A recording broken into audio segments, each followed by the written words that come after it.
Hey there, welcome back to the channel. In this video, I have a bunch of new stories for you to enjoy. Let me know where you're listening from and what time it is for you right now in the comments. Please subscribe to the channel if you haven't already. It would honestly mean a lot to me. Now let's start with the first story. Story 1.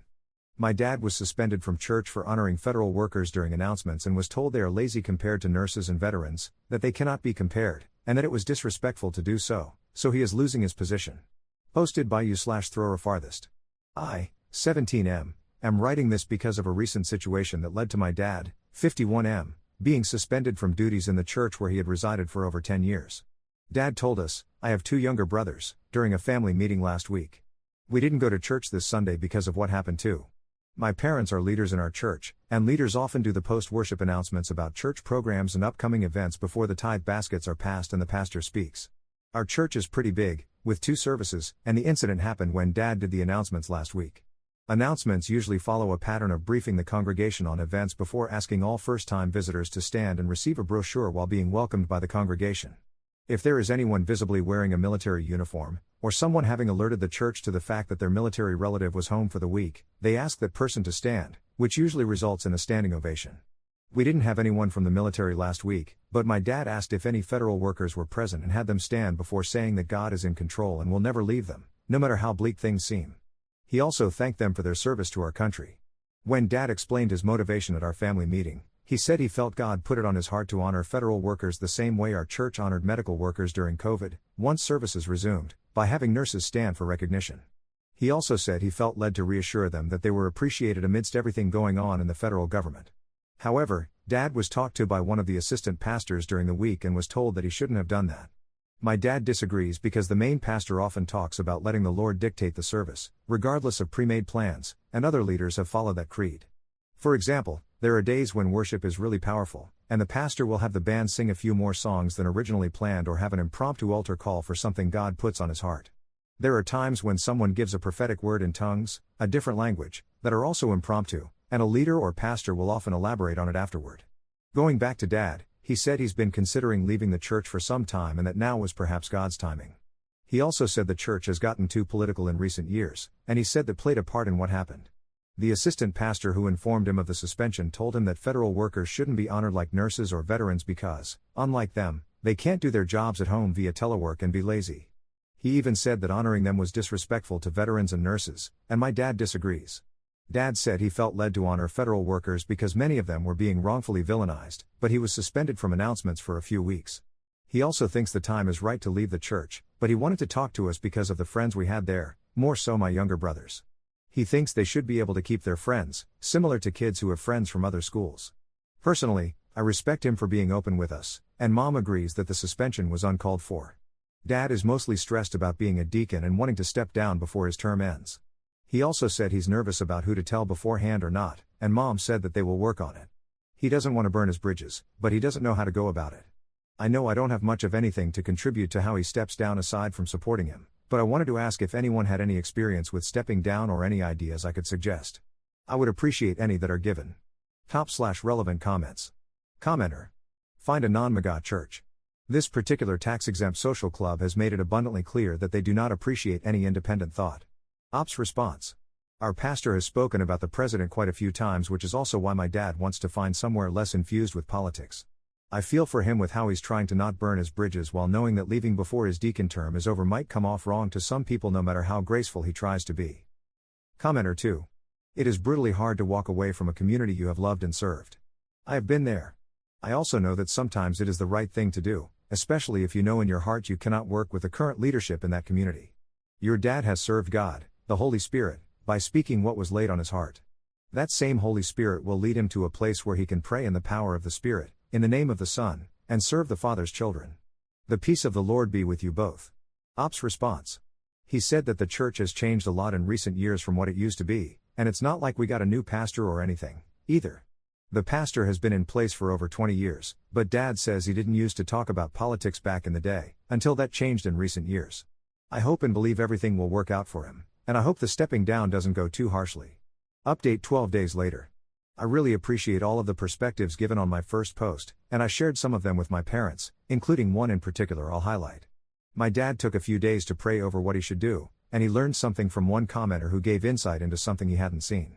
The comment said it could be dangerous for a federal employee to stand up and be identified in that manner, as OPSEC, operational security, is taught to federal workers, especially in the current political climate. The comment also suggested the possibility of a crazy person potentially following them into the parking lot or home. Dad said he hadn't considered that and thought it was perhaps a reason why he was suspended, although the assistant pastor never mentioned it. He eventually decided to meet with the senior pastor to discuss the suspension, and we had another family meeting to talk about it shortly afterward. During the meeting, Dad reiterated much of what the assistant pastor said and how he disagreed with him, saying that federal workers shouldn't be mentioned in the same breath as nurses/veterans because they can't telework and be lazy. But Dad also acknowledged his mistake of potentially pressuring federal workers to stand, which could have put them in a very dangerous position, and he asked if that had anything to do with the suspension.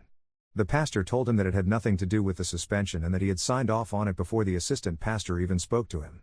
Long story short, he basically reiterated what the youth pastor said about how it's insulting to honor federal workers in the same breath as nurses/veterans. But when Dad pointed out, as another comment informed us, how many federal workers are veterans, nurses, and firefighters, whom our church also honors from time to time, the pastor didn't change his tune. Dad explained how he felt God told him to honor federal workers who were being unfairly villainized, but the pastor didn't see it that way. After Dad told us how it went, Mom said they made the decision to stop attending immediately because she believed the way it was handled was disrespectful. Dad has been in the church for over 10 years, currently serves as a deacon, and was once a trustee too. It is also hypocritical how other leaders are allowed to follow the Holy Spirit if God puts something on their heart, such as impromptu altar calls or going off on a tangent about something random God wants someone in the congregation to hear, usually a very spot-on assessment, like someone proclaiming that a nurse in the congregation has a big life decision they're stressed about or something. I told a few commenters that the same senior pastor used to have a thing about not talking politics and would say that we are to pray for whoever is in office because God can use anyone for his glory. But ever since the current president began running for re-election, he slowly changed his tune and started promoting him during service. That was one of the many reasons Dad felt led to leave for a while. The senior pastor has served in our church for over 30 years, and his recent shift has been hard for Mom and Dad to see. At the end of the meeting, Dad said we'd take time off from attending church until they decided on some new ones to try. So that's pretty much it, but I wanted to address another thing that people mentioned regarding our church. I said that our church often honors many people, and some said that was off-putting. I mentioned this to Dad, and he actually agreed that some of it seemed contrived. If a couple has a milestone wedding anniversary coming up, they'll often tell the church during the week and ask to be recognized during service.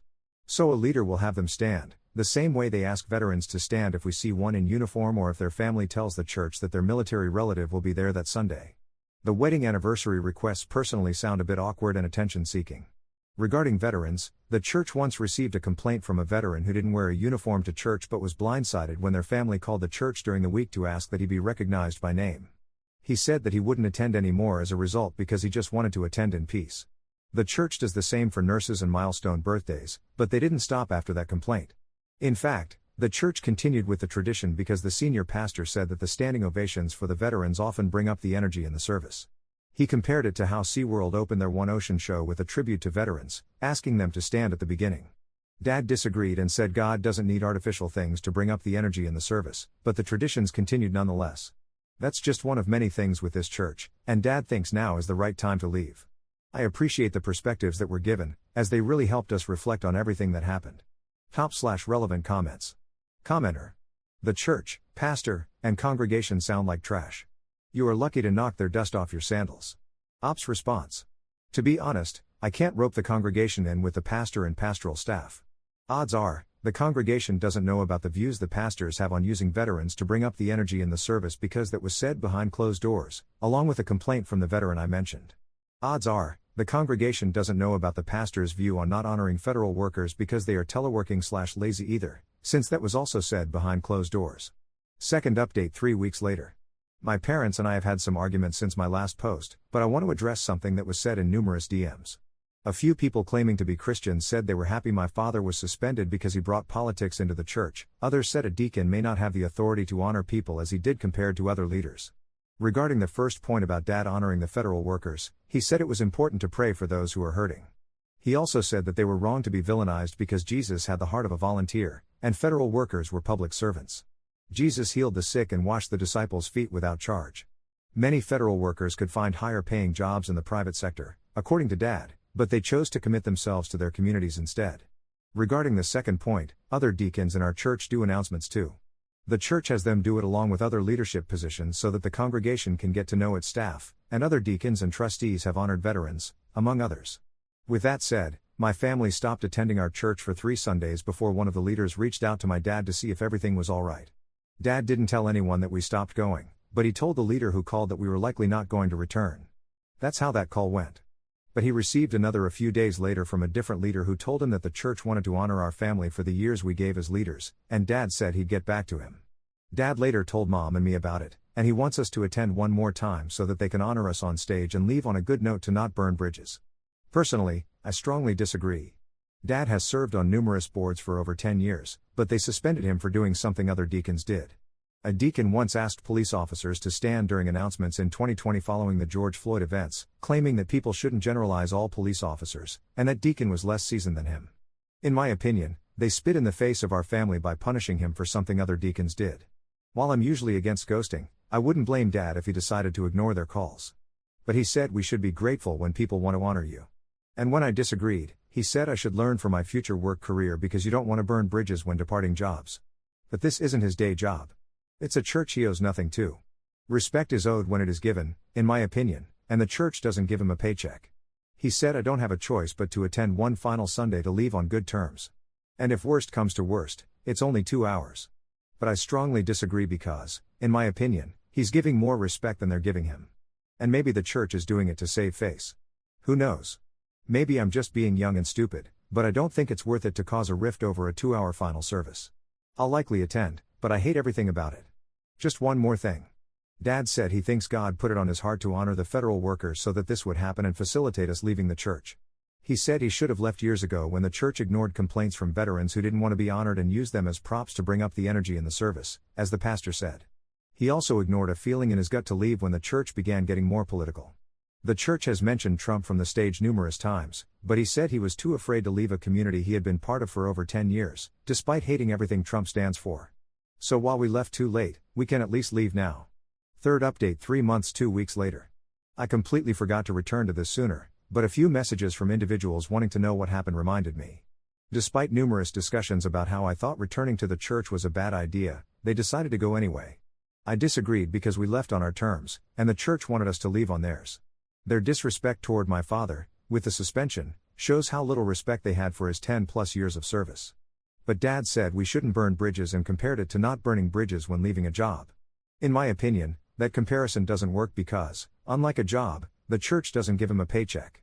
Unlike a job, you don't need a reference when going to a new church. But Dad said he wanted to leave on good terms in case God opened the door to return someday, and I disagree with that wholeheartedly. If you leave a toxic ex, or church, in this case, you shouldn't leave expecting to return someday if you're unable to find someone better to settle down with.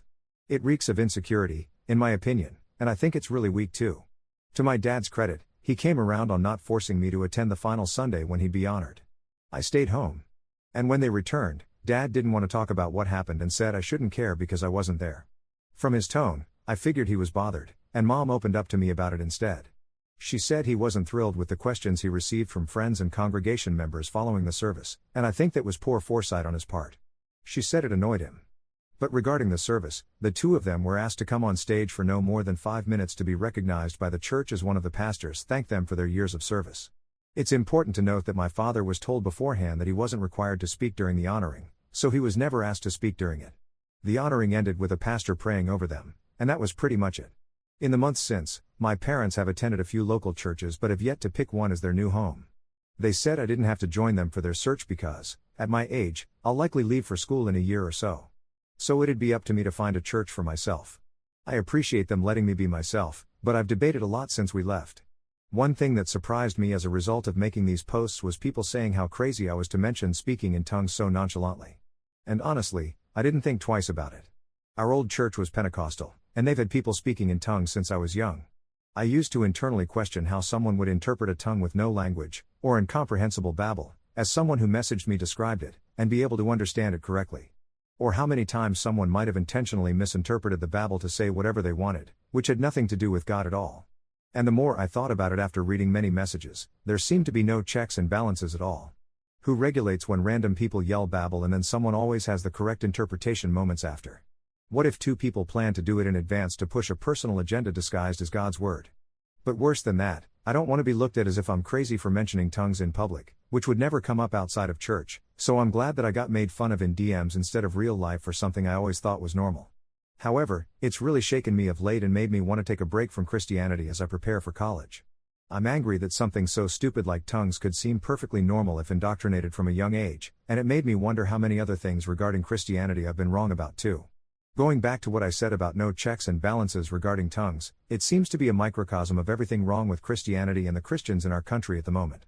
People proclaiming to hear from God, to push a personal agenda under the guise of Christianity, and Christians eating it up. The tongues interpretations were often followed by applause in our old church, without any vetting.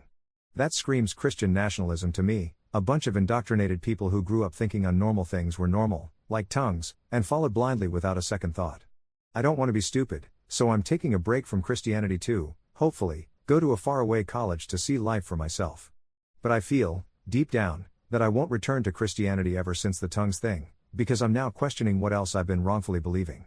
So since we're no longer at our old church, I won't post again because that chapter is closed for me. Although I fully expect my parents to return someday, since Dad already talked about it before he left. /relevant comments. Commenter. Called Pentecostal. Op is going to have a bunch of "what do you mean that's not normal" moments going forward. Commenter 2. Once again, thankful I wasn't raised with any religion. Story 2. A stranger came up to me today and told me that he is my real father, and the man who has been raising me was just the man my mom loved more, so she ran away with him, and I'm not sure what to believe because he knows a lot about my life and I look like him. Posted by you/Anant. A man came up to me and said he was my father, but I already know who my dad is, or do I? What should I do? Is he a scam artist? He claims that he was married to my mom before my dad, and she left him for my dad. He says this happened while she was pregnant with me, and she put my dad on the birth certificate.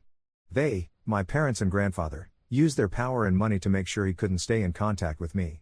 He also claims that when I was 5, he tried again, and my dad broke his fingers.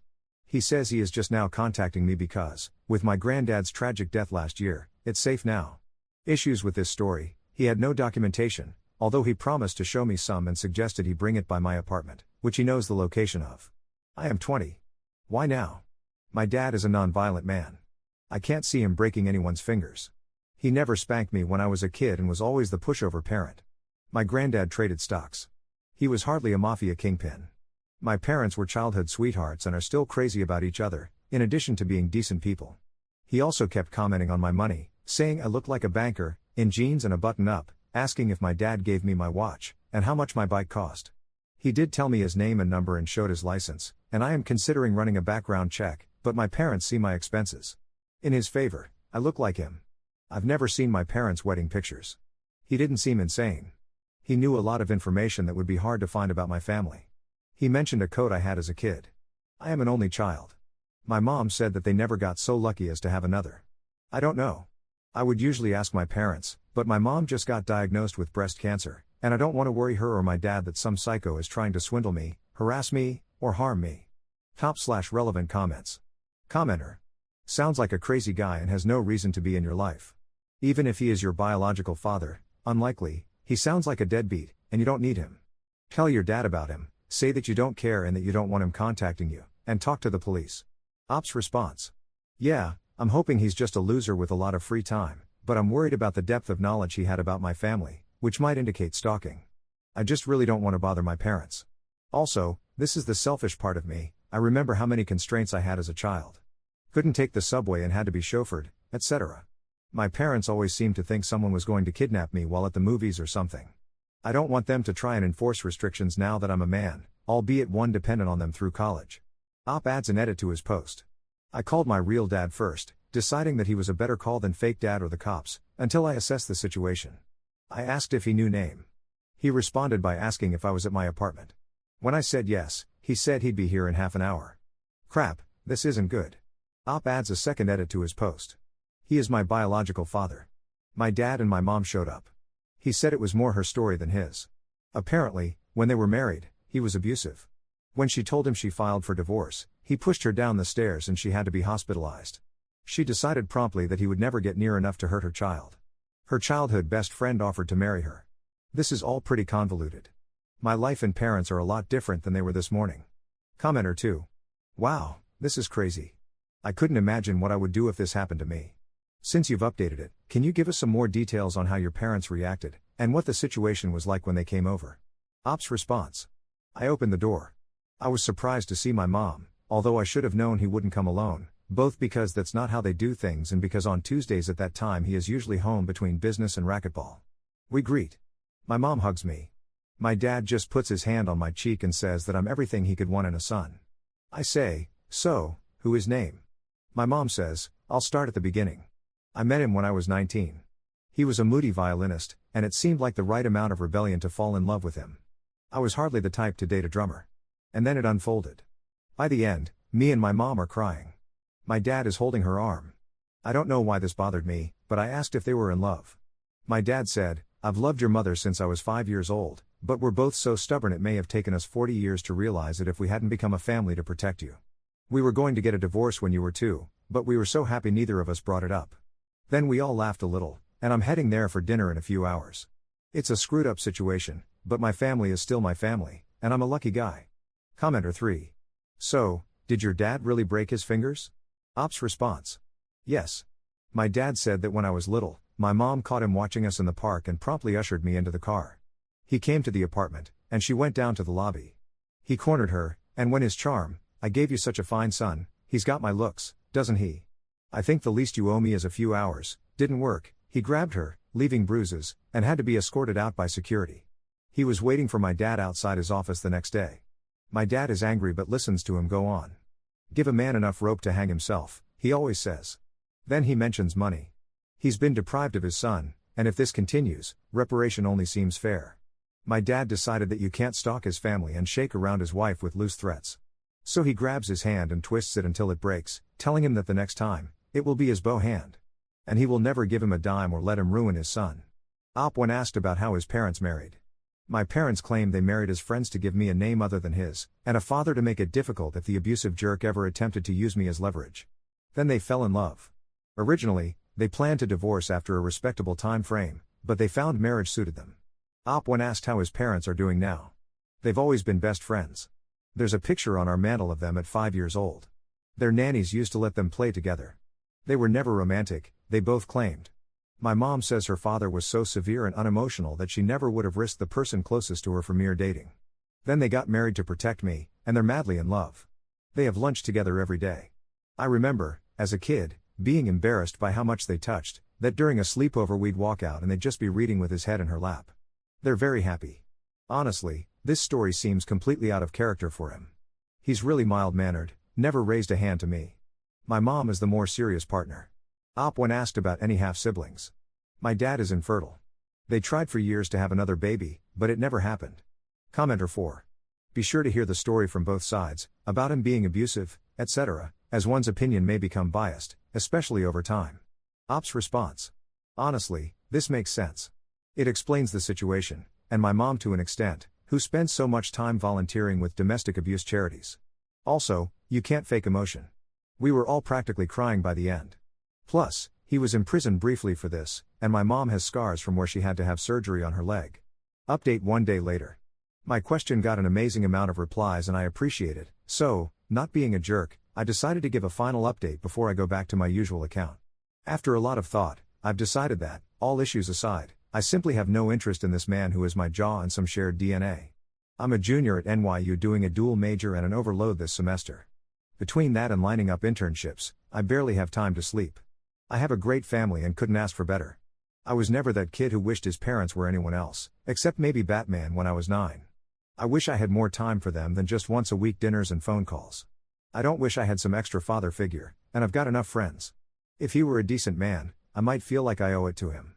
But considering the fact that his actions resulted in this, and if my mom had stayed, I would have been raised in an abusive home, likely abused myself. I don't feel bad about this, just relieved. Also, for those who were worried about any possible truth from fake real dad, I asked my dad if I could see any of the paperwork on my bio dad, to satisfy my curiosity.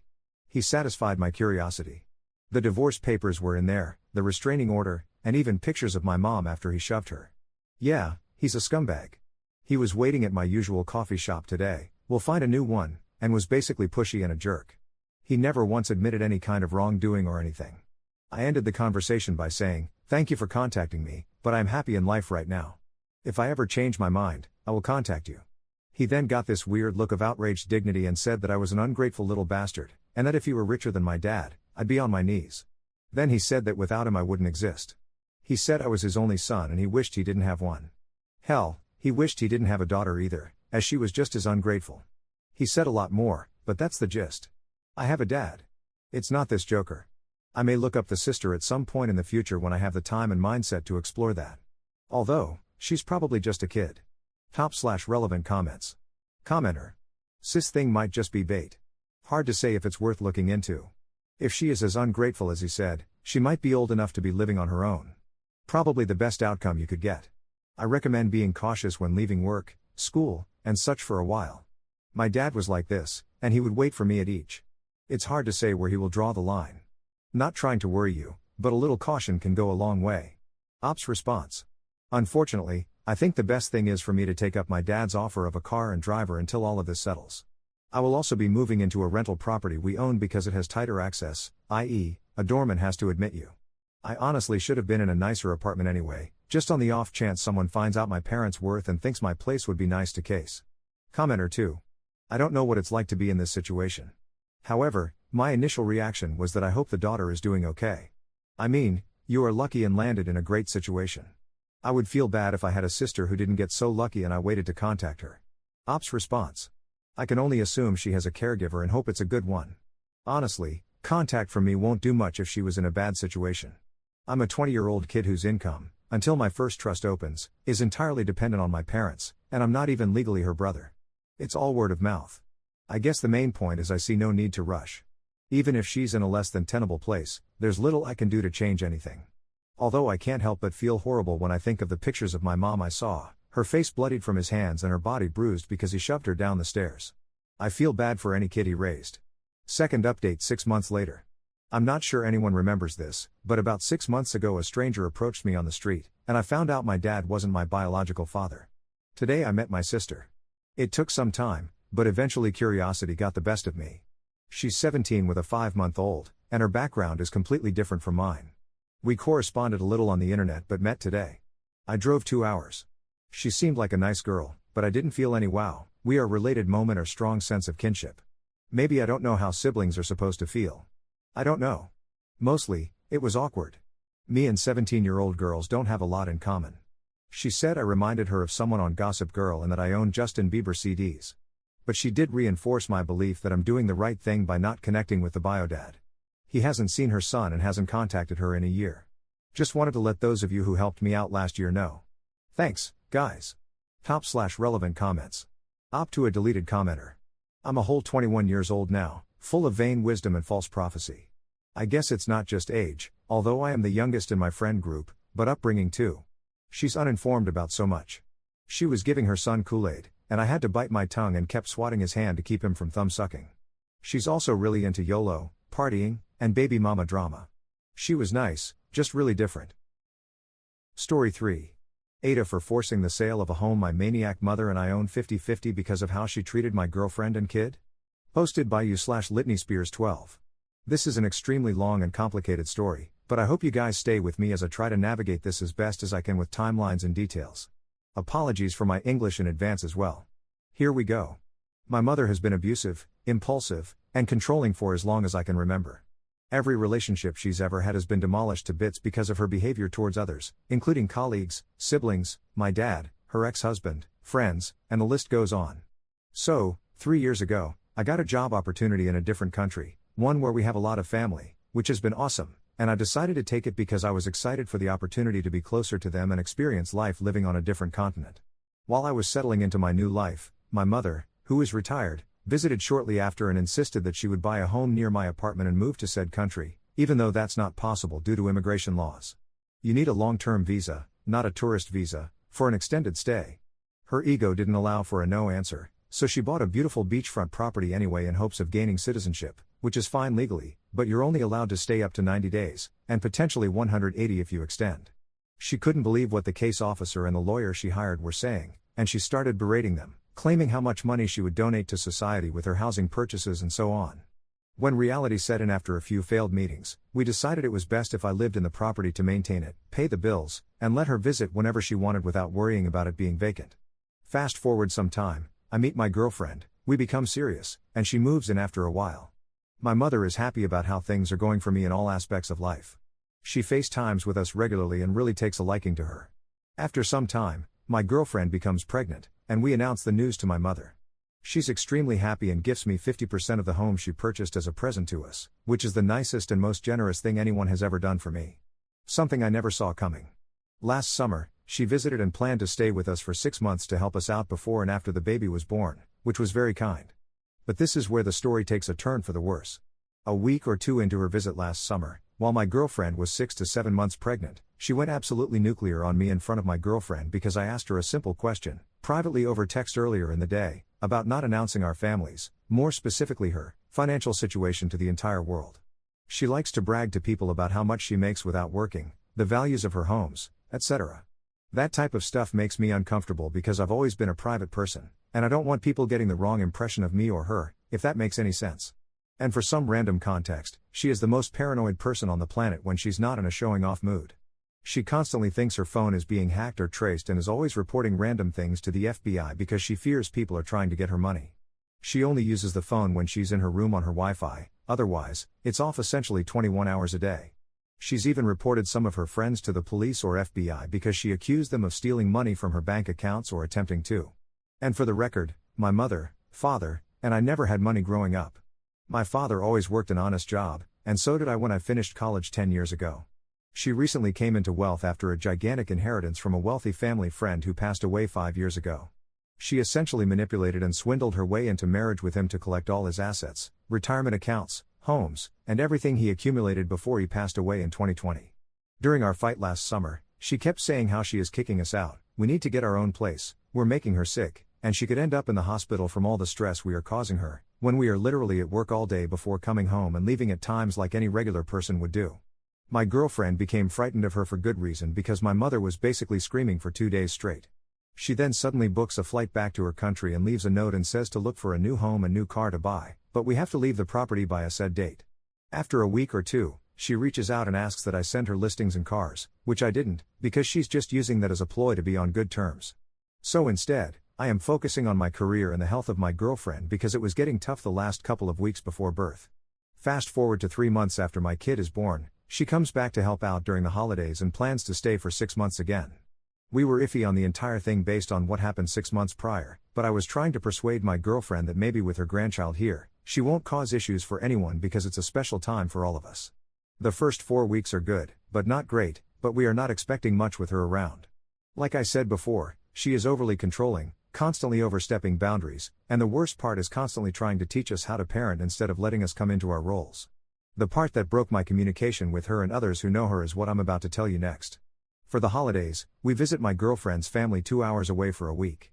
My mother has met her parents before, but during this trip she just turned into a completely different person. She hardly spoke to them when she was being hosted by them and would blatantly ignore her other family members who tried to interact with her during Christmas.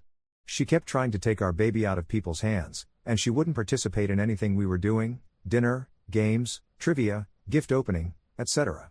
She eventually left Christmas early and went back to my girlfriend's parents' house without telling anyone, so I had to cover for her and tell everyone she was feeling sick. The next morning, she is calling me at 4 a.m., screaming on the phone about how she hates my girlfriend and her family, and she wants to leave ASAP.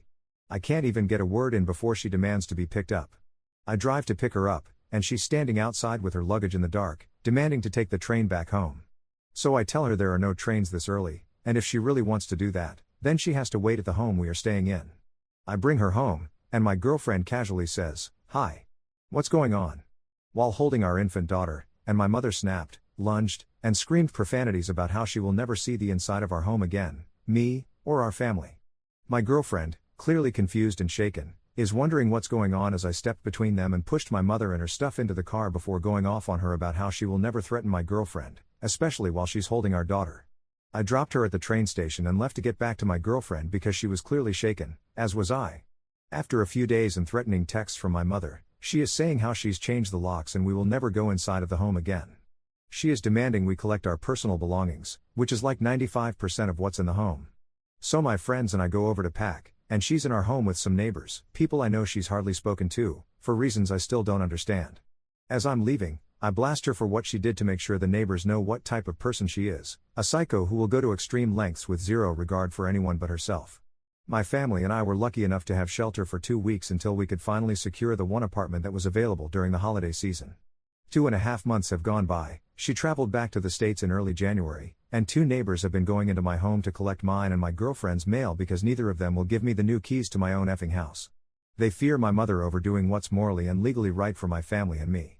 It's honestly been hell the last 3 to 4 months with the stress from that, working full-time, trying to keep my girlfriend's spirits high, and keeping some structure and routine for our child as we are living in a cramped, tiny apartment because we had no other options during the obviously slow holiday season. I've consulted a lawyer, and we are doing a forced sale through the courts, which she doesn't know about yet, and I'm getting a locksmith to change the locks so I have keys and rightful access to my own home again. I don't give a crap if she shows up here and can't get into the home because the locks are changed. Am I the jerk for forcing a sale on the home to cut ties permanently? Top/relevant comments. Commenter. My question is, do you have anything written out or anything legal, a form, anything that says your mother gave you 50% of the house? Ops response. Yes. It's an updated home document, I don't know the name in English, but that highlights ownership and percentages. Commenter 2. Not the jerk in the least. You own 50% of the home. I'm not sure what the laws are where you are, but she shouldn't have legally been able to change the locks or keep you out. Force the sale and cut off the toxic parent. She's too big a risk of harm to you, your partner, and your child. Her screaming like that can have an impact on all of you, especially with your little one being so small. Ops response. I 1000% agree with you. I suffered a lot of those tantrums, same with my siblings and other family members, growing up, and I don't want my girlfriend, my kid, or her family to ever have to endure that. Commenter 3. It sounds like your mother has serious mental issues.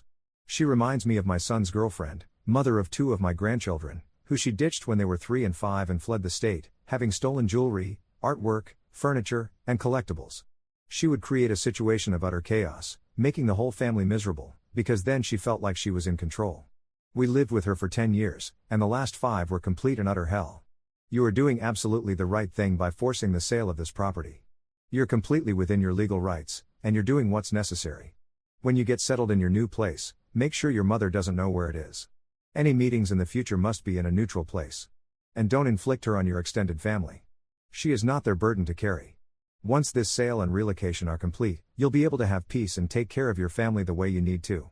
A restart, if you will. Good luck and best wishes. Please give your little girl and her mom a big hug and a kiss from all of us here at Reddit. Ops response. Yes, unfortunately, I've been hearing that a lot recently, from family members, my lawyer, and other people I've spoken to about the situation or who have known her for some time. And wow, that sounds exactly like what I went through. It's always normal, utter chaos, and then her just fleeing. And yes, I agree with you on a fresh start once the sale is complete. Thank you for the kind words. Commenter 4. Not the jerk, and you finally stood up for yourself. Go on with your life without her. Is your father still alive? Ops response. Yes, but he lives on a different continent. He returned to his homeland ever since he retired some years ago. Update 5 months 2 weeks later. Hi everyone. As noted in part 1, my mother and I had a huge blowout early in the year, which resulted in me getting a lawyer and selling our co-owned home that we shared 50-50. It was a landslide in court based on the fact that she acted in bad faith toward residents, she's a tourist, of the country my family and I live in. With my lawyer, we drafted a statement and provided a ton of evidence on the situation, which made it easy for them to decide. She had zero legal representation during the back and forth, and she even admitted to the judge that she needed to throw us out forcefully and immediately because we were rude and stressed her out with our nonsense. She admitted to changing the locks on us and handing keys to the neighbors to prevent us from entering and potentially damaging the home. Like, what? Why would we do that? That's our home that we started raising our family in. The courts laid out all her bad faith acts and illegalities, because we have strict rights as tenants, and even more so because we have a child. The court didn't take lightly to her harming us and borderline making us homeless in the winter before we found housing. My forced court sale was approved immediately, and she was ordered to pay a fine, my legal fees, and hand over the keys to our place within 24 hours. She sent a letter to the court demanding I pay her for travel expenses, tickets, trains, etc., because she had no idea she was being taken to court. The court denied that, clearly. The drama didn't end there. Our home took a bit of a hit because the market is bad, but I didn't care because I just wanted to get out of this mess and get my money. In the end, my lawyer emailed both of us that it was sold and the deposit by the new tenant was paid, so the home will be theirs on October 1st. When that email came in, my mother lost her mind and sent my lawyer and me about 5 frantic emails stating that the price is unacceptable and it needs to be voided ASAP because now she wants to keep the home, huh? Court orders don't work like that, as you all know. They are final. No ifs, ands, or buts. She was even on record in 3 different documents to the court stating that she came back to sell the place but didn't realize the home had a court order hold on it because I filed for it through my lawyer months ago. Some of the emails she sent to my lawyer and me were offering me double the money if she could keep the place, because it will not be let go at that price. How could you sell it for 40% less than I paid for? Void it now, etc. She even went as far as asking for the information for the new tenant to contact him. My mother contacted our family back home and berated me again, as she has for the past 9 to 10 months. My aunts and cousins told her, he did what he had to do to protect his family, and you should honestly give him the rest of the money from the sale because you clearly don't need it. He has a family to support, and that was his home to begin with. That's where his life is. She called them all backstabbing bastards and then hung up, lol. I will receive a nice payout in a few weeks, and she will lose about 2.5x what I will get. That's a lesson to you, mother. You took it too far this time. Sorry for my English or if this is a bit hard to follow. I'm just excited this is over and I finally feel like I can breathe again. Top/relevant comments. Commenter. Yes, she got what she deserved. Now it's time for you to cut her off completely. You got your pay, she got less than you, and now she never gets to see you, your girlfriend, and your daughter. That would honestly be the cherry on top. Ops response. 9 months no contact so far. Commenter 2. The fact that she has been abusive and toxic most of Ops' life is leaving me wondering why he didn't cut her off earlier, since all of her relationships failed and, in Ops' own words, were demolished to bits. Ops response. Yeah, I've tried it a few times in the past, but she's good at manipulating for long enough for you to believe something has changed. Shame on me, honestly. Commenter 3. She had a very costly lesson, XD. But she deserved it, and I hope you now have a peaceful life with your family. She was the one backstabbing in the first place. She should have known that such actions don't earn you favor. Ops response. Yes. Onward and upward from here on out. Story 4. My sister went psycho mode on my husband and all of a sudden started intensely hating him for absolutely no reason, says she doesn't need a reason to hate someone and says I'm being vindictive for not letting her spend time with her nephew, since she hates my husband so badly. Posted by you/StaleWaffleFree. I, 30F, recently got married and had a baby. My sister, 24F, does not like my husband and will not tell me why. When I first brought him home to introduce everyone, she was a bit standoffish, but in general, she doesn't really like people.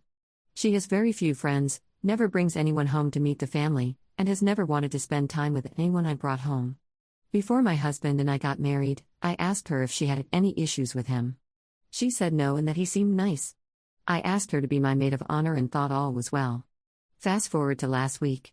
My husband goes to drop off something at the family home, my sister lives with my parents, and came back looking shaken. I asked him what happened, and he said he knocked and went into the kitchen. My sister told him my parents weren't home. He said he tried to give her the stuff I had asked him to drop off, and she told him to put it in the garage. It was food, even though they were in the kitchen. He said as he was picking the stuff back up to go, he tried making small talk, commenting about the weather, and she snapped at him, saying don't effing talk to her, and stormed out of the room. My husband has never given me a reason to worry about him being inappropriate or anything, but that was where my mind first went. We live near them, and he had been gone for less than 5 minutes. I called my sister to ask what happened. She hung up on me. I messaged her, and she ignored me until this morning, when I bombarded her phone with messages because I wanted to resolve whatever was going on. She finally replied and basically said she hates him, has always hated him, and her only boundary is that he never talks to her. In the 7 years we have been together, they've spoken maybe 5 times, and that was mostly him greeting her. I asked her why, and she said she doesn't need a reason. She just doesn't like him and doesn't want him around. I asked her point blank if he had done or said something to make her feel like that, and she said he didn't do anything and that she doesn't need a reason to feel how she does.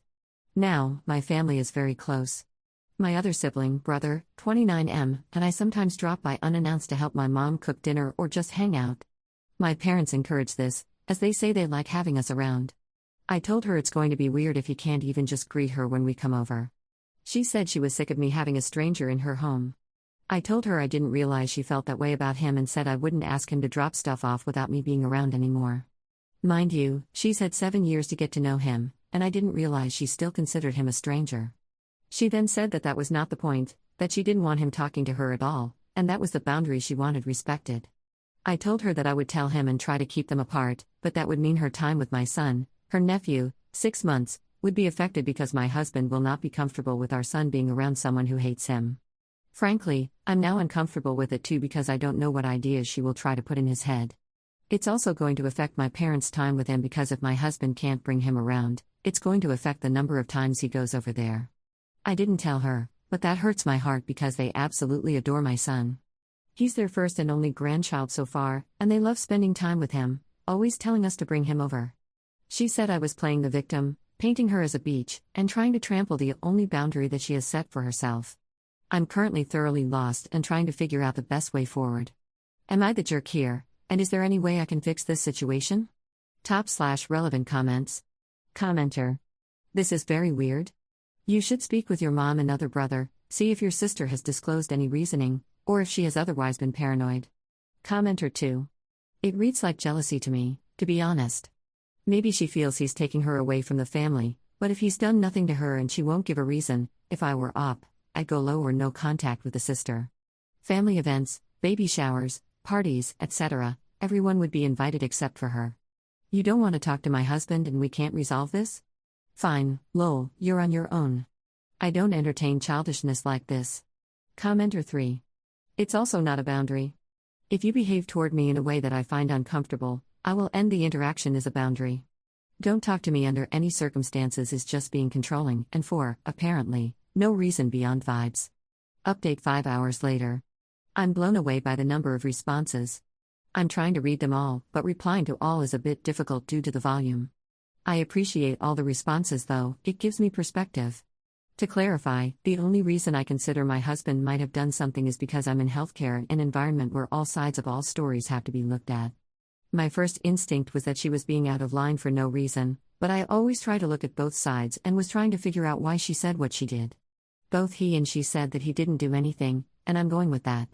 Growing up, my brother was the golden child. Dad only wanted a son and kept talking about his son and his legacy. My dad has evolved over the years, he doesn't do that anymore and makes all his children a priority now. My dad when I was 10 is a different man from the one I have now. And my sister was my mom's favorite, she would always say that to us. I never wanted to be the calm princess my mom wanted, I wanted to make my dad happy and be as boy-like as possible and refuse to wear the dresses, etc. She wanted me to. That relationship has also evolved, my mom and I are on much better terms now than when I was a kid. I was the oddball, and my siblings and I weren't really close until everyone was past 14 or 15. Then we started finding shared interests, etc. My husband was beyond happy to marry into my family. My parents treat him like their own son, and he has said many times they feel more like family than his own. He has 3 brothers, but he's the youngest by 10 years and felt left out a lot. He once told me he was excited to have a sister-in-law as he has none of his own and isn't close with his brothers. So this whole thing has him down, and I feel horrible for even considering he had done anything inappropriate when I knew deep down he hadn't. I was just trying to figure out what was going on. My sister told my dad she will sit down with us to talk about it this afternoon when I get off work. Waiting to hear what she says in his presence. We'll update again after we talk. /relevant comments. Commenter. Remind your sister how a boundary works. It is not a rule she imposes on others, it is a response she has herself. I.e., he can't talk to me is not a boundary. However, if he speaks to me, I'll walk off without responding even if it's a dumb one. If she wants that boundary, it's her actions that need a change, not his.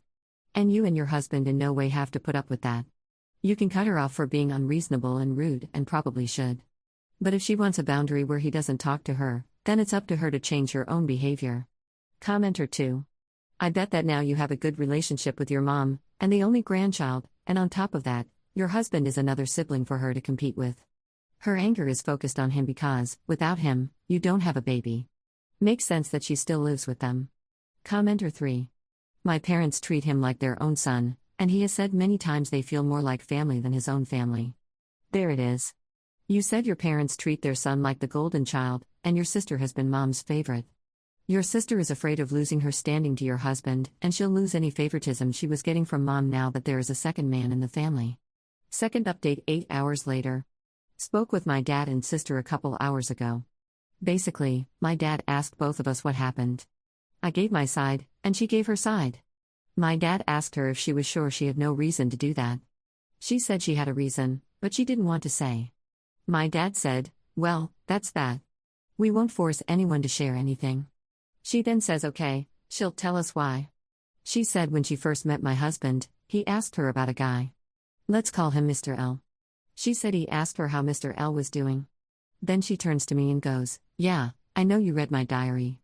The guy I had a crush on and wrote all my private thoughts about, the first day your husband met me he asked me, and that told me everything I needed to know about him." I'm still flabbergasted that she would say that because, first of all, I didn't know she had a diary. Even if I did know, I would never have read it. I had a journal once, and my cousin read it, teased me mercilessly. I would never wish that upon someone else. I was surprised at first, then I got pissed because I realized she was making stuff up at that point. She met my husband 6 years ago. We had been dating a year before I introduced him to the family. 2 years ago, my sister went abroad for a year, college-related. A friend of mine who started school late and was in the same program as her was on the same trip. I recognized the name as the hot professor my friend came back gushing about. I asked my sister if that was the professor that worked at the university, and she went, "Yes, you see, is that your confession?" I asked her how my husband asked her 6 years ago about someone she only met 2 years ago. She stopped talking for a good minute, like her brain was buffering. Then she snapped at me that I just didn't understand how hard it was for her to keep having a stranger in her home and stormed off. My son is going to grow up without getting to know the only auntie that he has, but I cannot fix a situation that she is making up. Growing up, I was not an awesome sibling. There were petty arguments, stupid fights over stuff like the TV remote, what to have for dinner, etc., but I thought we had a better relationship the last few years. We were sending each other memes, cracking jokes, took a few trips together, dinners, lunches. She was my maid of honor at my wedding and visited me in the hospital every day I was there. Emergency C-section with complications, I was there for a week. She checked on me every day postpartum for the first couple of months. I'm still hoping this can somehow be fixed, but if she's making up lies and unwilling to communicate, I don't see what I can do. Top/relevant comments. Commenter. Please, for the love of God, tell her and your parents that you, your husband, and child will no longer be interacting with her in any way. If she literally lied and just brushed it off now, can you imagine if that lie grows and ends up getting your husband in even bigger trouble? What if the next lie is life-altering and your husband has no proof to deny it? Protect your husband. Adds an edit to her post. I asked my husband about it, but he doesn't remember asking her anything about any guy. He doesn't recognize that name at all. My husband and sister never dated, since so many people are asking. Yes, I know for a fact. The areas he went to school and work are far from where we are, and the way we were raised, we didn't go out much. Yes, my husband is a different race from us, but I would like to think my sister isn't racist. We are Asian, he's black. Commenter 2. We are Asian, he's black. Veiled, there's your answer. She's racist and doesn't want to admit it. Commenter 3. You leaving out that he's black and she's Asian is crazy. I don't know if maybe you're being naive. I'm Mexican, and I'm very aware of how my race can be very racist towards black people. This is literally no doubt the reason, on top of her bad attitude. Adds a second edit to her post. I see a lot of people calling her racist, and to add to an already long post, I didn't think it was that because my ex was Asian and she didn't seem to like him. But we were only together 6 more months after I introduced him to the family, so they didn't interact anymore. My family, at its core, is Asian, starting with my grandparents, but over the years there has been a lot of mixing, a lot of mixed cousins, etc., and she gets along with my cousin, half black, half Asian, and his wife, who is black. Regarding the mental health, I've brought up her anger issues in the past, and she doesn't want to try any type of therapy or evaluation. She's a grown woman, and as long as she isn't a direct threat to herself or exhibiting violence to others, it is completely her choice. Some people are mad that I use the word female. Odd thing to be mad about. I use the words male and female on a regular basis, never known it to be an issue. Third update 5 days later. Small update, to everyone saying she needs therapy, etc. I have suggested it to her in the past because she has some anger issues, but she always says no, and you cannot force someone to go to therapy. It has to be their own choice. I spoke to my dad again this morning. He said he tried talking to her again, but she's avoiding the topic. I told him not to worry about it and that he and my mom are welcome at my place, but I wouldn't be coming around as often to a place where I have safety concerns for my son and husband. Dad said he understands. My mom is a bit pissed about the whole situation, mostly about what my sister did, and backs my stance. My mom told me she asked her how she would feel if someone was treating my brother the same way she was treating my husband, and she threw a fit, saying my mom was seriously trying to guilt her. I take that to mean she knows she was out of line, because why would you feel guilty if you hadn't done anything wrong? For those saying I need to tell my parents to kick her out, that is not an option. She just finished college and is looking for a job. She can't afford to move out, even if she wanted to. We might be at odds now, but keep in mind this is my only sister. We were not the closest, but usually were there for each other in the past. Mad as I might be at her, I don't want to see her homeless. To the people mad about the whole race thing, I have 27 aunts and uncles. Yes, my grandparents were busy. My family is well and truly mixed. There's black, white, Hispanic, more Asian, Filipino. If you can think of the race, it's probably mixed into my family. That's why I said I didn't think it was because of his race. She seems to hate most equally. She and my brother don't always get along, but she's being extra nice to him. He told me she said he's the only one on her side and everyone is against her. However, he has made it clear that he is not taking sides. He is not going to change how he interacts with anyone and is speaking to both of us. That's completely fine by me. He's her brother, and isolation probably won't help her in any way. /relevant comments. Commenter. Just heard your story on YouTube with fake updates, that your parents are taking her side and you are going there without your husband because they pressure you. Just in case it goes anywhere near this, don't. Stand by your husband. You do not need toxic family members. She is your only sister, but many people live their lives without ever having a sister. Your nuclear family is your husband and child now.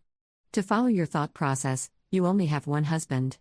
And by the way, she's probably into your husband. Ops response. That's hilarious. Can you send me the link or the channel name so I can take a look? The actual situation is not near that. My parents are trying to avoid taking sides, but both agree she's not making any sense and have acknowledged she has anger issues. Without her being willing to go to therapy, they can't force her. We will be staying far away from her, but all other family is welcome at my place. Story 5. My mother is demanding that I invite my estranged brother to my wedding to help him get a visa into the US, but I don't want to because he's a spoiled brat who was always her favorite child and doesn't respect me at all, but my mom is guilting me that she wants the whole family at my wedding. Posted by you/chili tomato cup noodle. For context, my brother, 26M, and I, 31F, have been estranged for years. He has always been arrogant, self-absorbed, and unapologetic about past behavior. Growing up, our mother, 62F, constantly played favorites. He was the golden child, and he thrived in that role. The last time we spoke, we had a major argument. He has never shown any remorse, and I've made peace with not having a relationship with him. I'm a foreign MD working in the US and getting married to my American fiancé, 33M, in early 2026. My family lives in my home country, so we are finalizing our guest list, as it will be a destination wedding. My mother insisted on letting my brother come along when she found out that he did not know I was already getting married.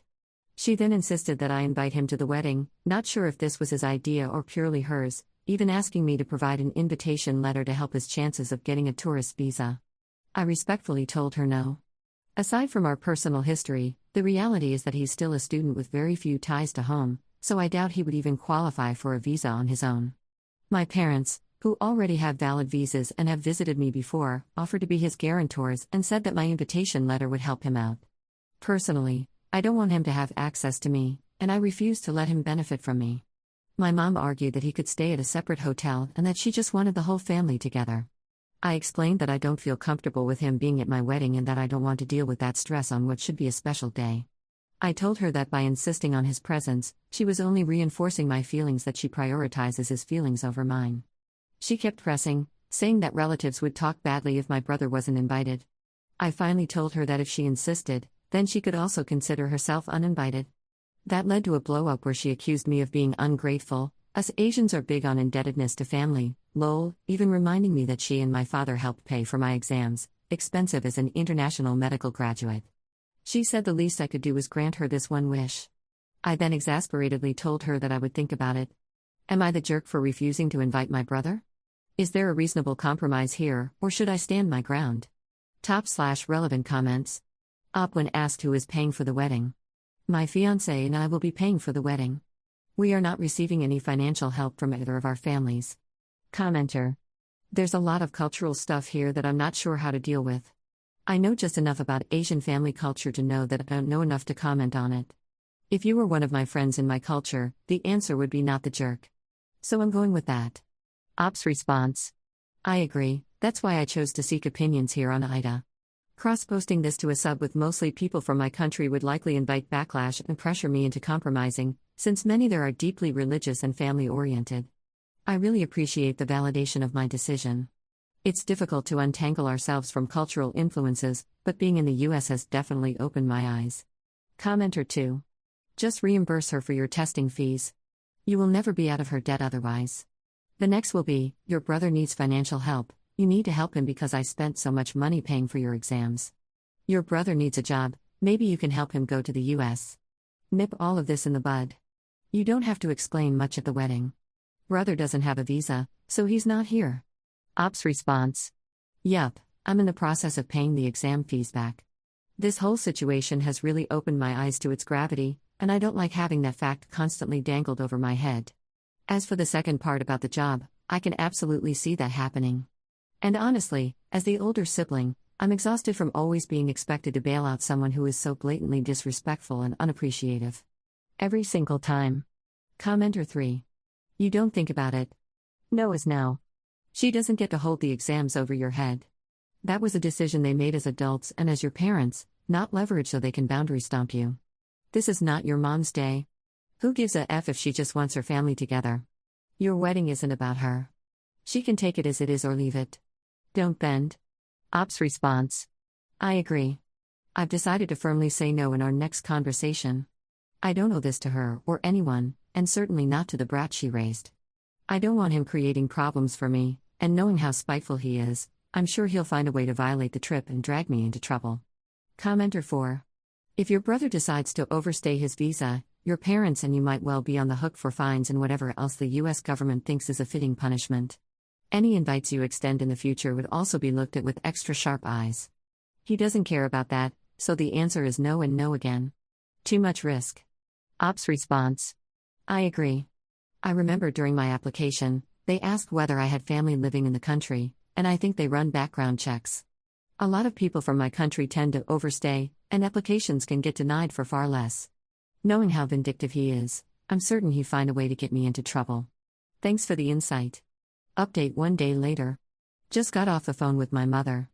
I respectfully told her that she needs to respect my decision not to bring him around.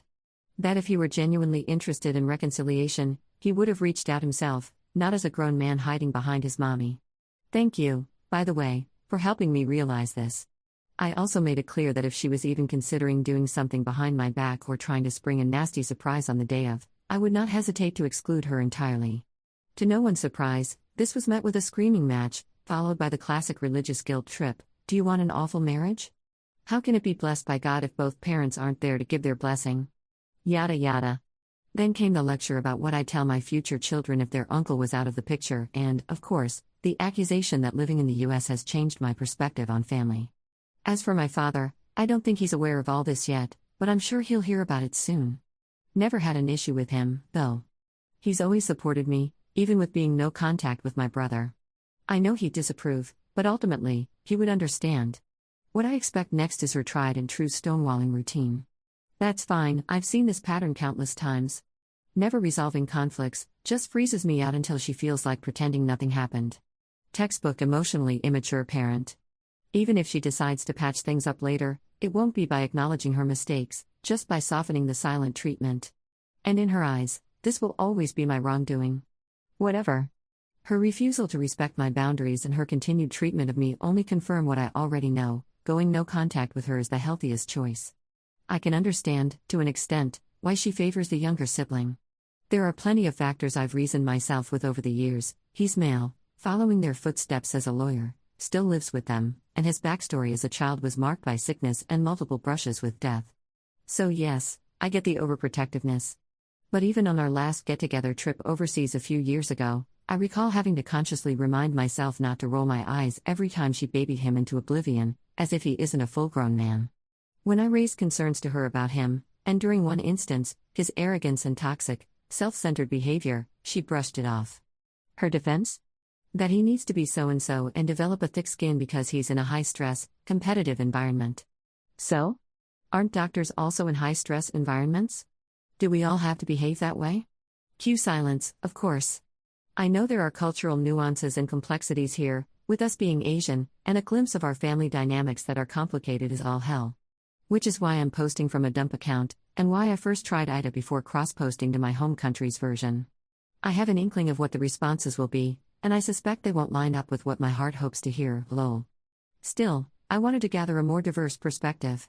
Thank you for all your insights, and rest assured, on the day of my wedding, there will be plenty of security measures in place. /relevant comments. Commenter. You are going to have an amazing wedding, surrounded by people who love and support you. It's good that you are going low contact and no contact with people who have only sought to diminish you. Focus on the life you're building with your fiancé, which I hope will be an amazing journey for you both. Commenter 2. These sorts of stories always make me so mad. Asian parents apparently have the cultural right to dictate nearly all important parts of their children's lives. Nearly every instance I read about on here would be grounds for a generational blood feud if it were me. This one is quite mild, and up is resisting well, but it shouldn't really be necessary. Feeling that you are entitled to respect rather than earning it is a sign of a poor quality human in general. Every parent who thinks this way is the jerk. Commenter 3. It sounds like mommy wanted her precious boy to enter the US, where he would overstay his visa, and Op would have to take care of him. I have a few Asian relatives who would absolutely do that, and might have done so in the past.